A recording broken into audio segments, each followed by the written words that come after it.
قاسم محمد وكون هنرمندا روجافاش خو وكون زانن إيرو مداخوياني جبو فستیوالا گو بری 11 سال فستیوالا جنی گل مها آداری مدرس پید کرد یک ود دیه هیوه شخوا ما خواست گو ام دیساجی وقت تشتکیش بوی چی بکن مداخویانی دا اما مخابن ودیت يعني جبوي روشي ماني كاريبو او هر دو روجانا ام بيروز بكن جبر ويجي ام ما خواست گو ام داخویانی بدن نهاجي تايبت ایرو روزی می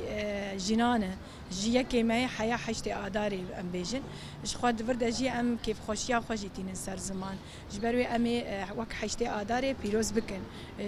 چی به برابر بجی چه روشی بسر مدبه دبی گو انوان روزی خوی دیروکی تجاری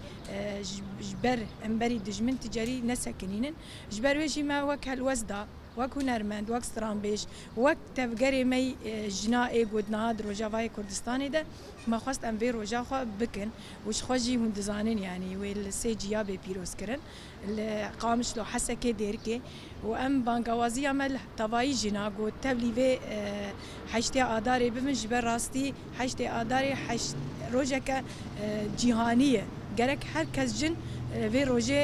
pîroz bikin. آرین اندام کمیته دیپلماسی یا تفچانده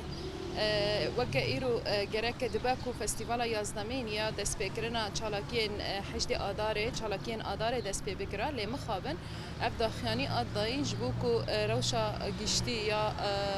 سوریه بگشتی و هرم ما و هر وجلات ناوین بگشتی دیجیان کرن جبویجی افداخیانی آداین بود دست بکرنا چالاکین حشد آداره لی دیساجی